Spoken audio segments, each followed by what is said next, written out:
जय हिंद दोस्तों।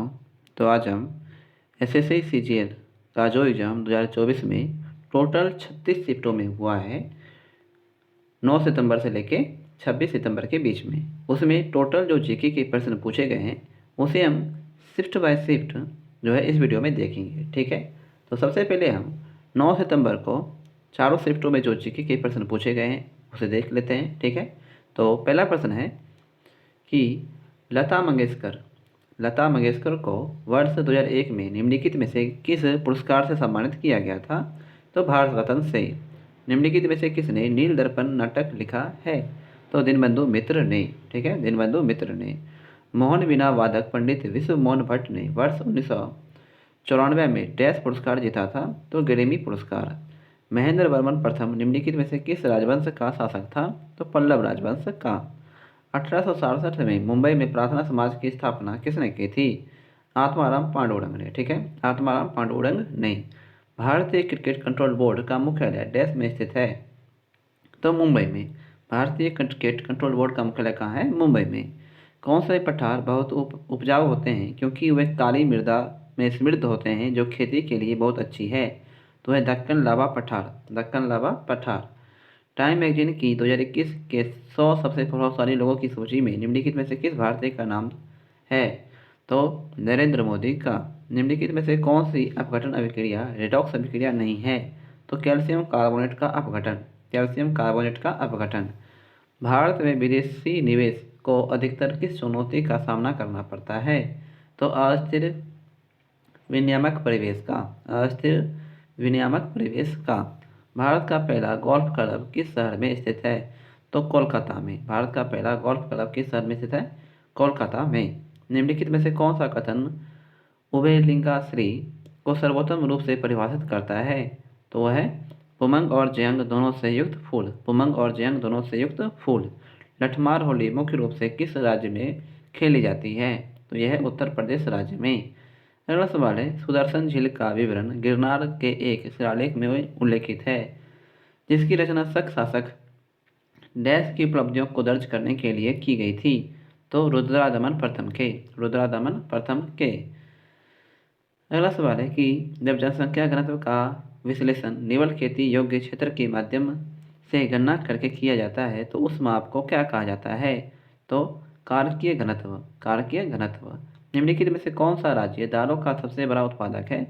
मध्य प्रदेश राज्य। अगला सवाल है, डैश एक उद्योग संघ और स्व विनियामक संगठन है जिसका प्राथमिक उद्देश्य सूक्ष्म वित्तीय क्षेत्र के सुदृढ़ विकास की दिशा में काम करना है? वह है सूक्ष्म वित्त संस्था नेटवर्क। सूक्ष्म वित्त संस्था नेटवर्क। अगला सवाल है, निम्नलिखित में से कौन सा अनुच्छेद रीट अधिकारिता से संबंधित है और अनुच्छेद 32 के समान प्रावधान रखता है? तो है अनुच्छेद 226। निम्नलिखित में से कौन सा क्षारकता का सही क्रम है? क्षारकता का सही क्रम कौन सा है? CSOH, KOH, NaOH और LiOH। ठीक है।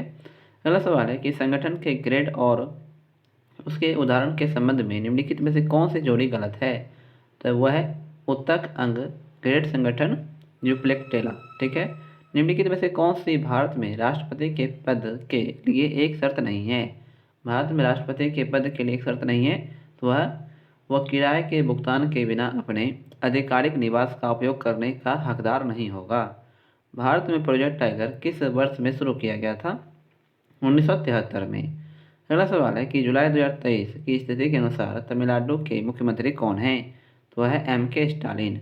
जुलाई 2023 तक की स्थिति के अनुसार केंद्रीय विज्ञान एवं प्रौद्योगिकी राज्य मंत्री कौन हैं? तो है जितेंद्र सिंह। ठीक है, जितेंद्र सिंह।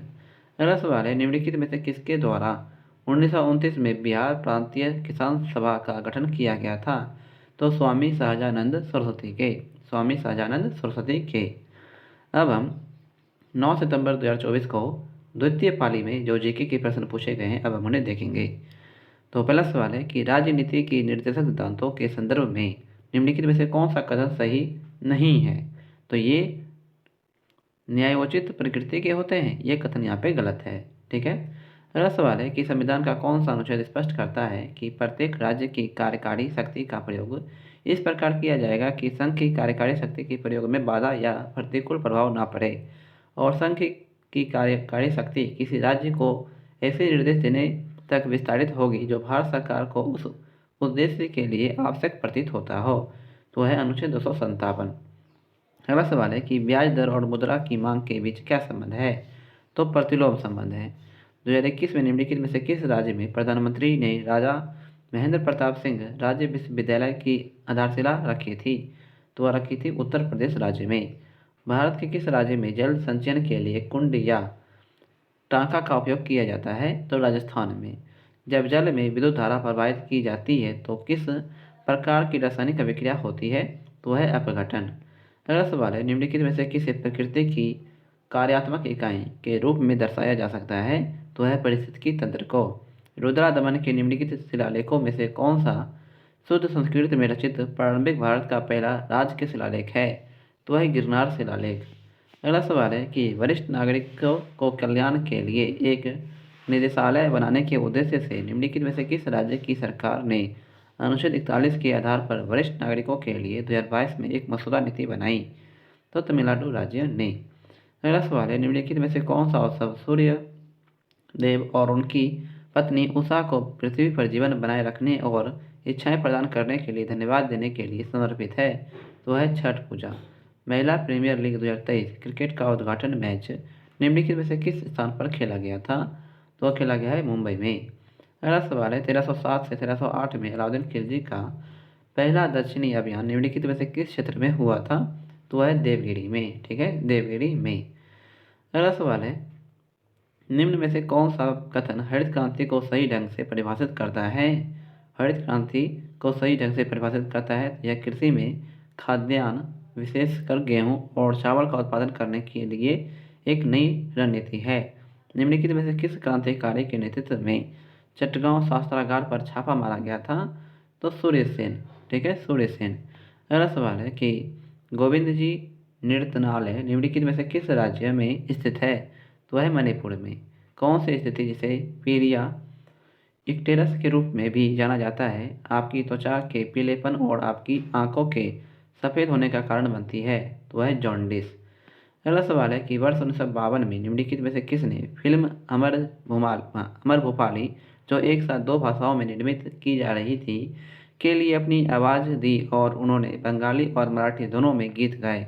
तो है मन्ना डे ने। गगन नारंग ने किस ओलंपिक में कांस्य पदक जीता था? तो लंदन में 2012 में। ठीक है, लंदन ओलंपिक 2012 में। किस संगीत रचयिता जोड़ी को वर्ष 2020 के राष्ट्रीय लता मंगेशकर पुरस्कार से सम्मानित किया गया था? तो आनंद मिलिंद को। ठीक है, आनंद मिलिंद को। टार्सरी ब्यूटाइल एल्कोहल का आइपिक नाम क्या है? तो 2 मेथाइल प्रोपेन।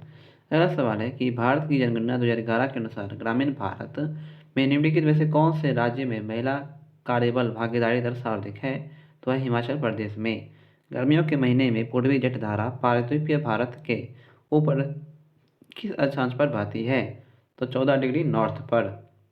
अगला सवाल है कि अरबी फारसी और इस्लामी कानूनों के अध्ययन को बढ़ावा देने के लिए कोलकाता में मदरसा कब खोला गया था?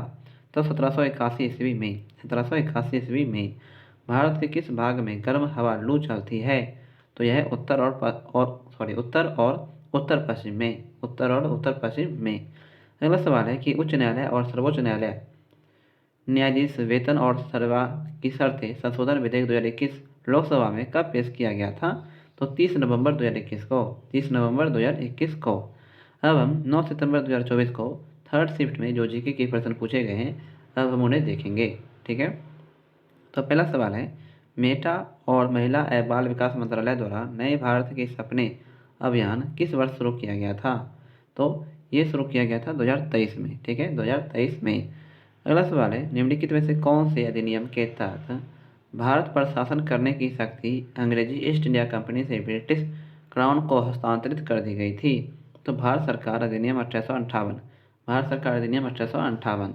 उत्तर प्रदेश राज्य से संबंधित निम्नलिखित में से कौन पद्मश्री पुरस्कार विजेता लोक गायक या गायिका है? तो अजिता श्रीवास्तव। ठीक है, अजिता श्रीवास्तव। अगला सवाल है निम्नलिखित में से कौन सी 1952 में विकसित एक निष्क्रिय पोलियो वैक्सीन है? तो है सॉल्क वैक्सीन। पंचवर्षीय योजना सरकार द्वारा अर्थव्यवस्था में दीर्घकालिक हस्तक्षेप की सुविधा देती है? तो वह पंचवर्षीय योजना सरकार को अर्थव्यवस्था में दीर्घकालिक हस्तक्षेप की सुविधा जो है ये देती है। अगला सवाल है, निम्नलिखित में से कौन 2002 में भारत के तीसरे सर्वोच्च नागरिक पुरस्कार पद्म भूषण से सम्मानित होने वाला सबसे कम उम्र का वाद्ययंत्र वादक था? तो उस्ताद जाकिर हुसैन। उस्ताद जाकिर हुसैन। निम्नलिखित में से कौन सा कथन गलत है? तो वसा और तेल समय के साथ अपचयित हो जाते हैं और उनमें से दुर्गंध आने लगती है, ये कथन यहाँ पे गलत है। अगला सवाल है, भारतीय संविधान का अनुच्छेद 77 डैश से संबंधित है? तो भारत सरकार के कारोबार के संचालन से। अकबर के शासनकाल के दौरान राजस्व मंत्री कौन था? तो वह है टोडरमल। ठीक है, टोडरमल। निम्नलिखित में से कौन सी पृथ्वी पर सबसे बड़ी भूपृष्ठीय प्लेट है जिसका क्षेत्रफल 103 गुने 10⁻6 किलोमीटर स्क्वायर से अधिक है? तो वह प्रशांत प्लेट का। ठीक है, प्रशांत प्लेट का। रेलवे वार्षिक 2019-20 के अनुसार भारतीय रेलवे नेटवर्क की लंबाई कितनी है? तो है 67,956 किलोमीटर।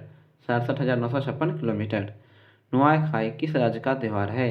तो है ओडिशा राज्य का त्यौहार है नुआखाई। भारतीय संविधान का कौन सा अनुच्छेद राज्य द्वारा संचालित शिक्षण संस्थानों में कोई भी धार्मिक शिक्षा प्रदान करने पर रोक लगाता है? तो है अनुच्छेद 28। ठीक है, अनुच्छेद 28। अगला सवाल है, प्रधानमंत्री ग्रामीण आवास योजना में मैदानी क्षेत्रों के लिए इकाई सहायता की लागत केंद्र और राज्य सरकारों के बीच डैश के अनुपात में साझा की जाती है? तो 60:40 के अनुपात में। निम्नलिखित में से कौन सा चित्रण माइक्रोकॉन्ड्रिया का संरचनात्मक विवरण दिखाता है? माइट्रोकॉन्ड्रिया कौन सा है इसमें दोस्तों? तो ऑप्शन बी, ये जो है यहाँ पे माइट्रोकॉन्ड्रिया का चित्र है। निम्नलिखित में से किसने सहायक संगठन की प्रणाली तैयार की थी? तो ये तैयार की थी लॉर्ड वेलेजली ने। भारत की जनगणना की परिभाषा के अनुसार एक सीमांत श्रमिक वह व्यक्ति है जो डैश काम करता है, तो एक वर्ष में 183 दिनों या 6 महीने से कम, उसे सीमांत श्रमिक कहा जाता है। अगला सवाल है, निम्नलिखित में से किस वस्तु को आर्थिक प्रक्रिया में और परिवर्तन की आवश्यकता है? तो वह है मध्यवर्ती माल। मध्यवर्ती माल। गर्मियों में उत्तर भारत में बहने वाली गर्म स्थानीय हवा डैश कहलाती है? तो लू। निम्नलिखित में से किस देश ने पहली पुरुष एशियाई हॉकी चैंपियनशिप ट्रॉफी जीती है? तो वह भारत ने।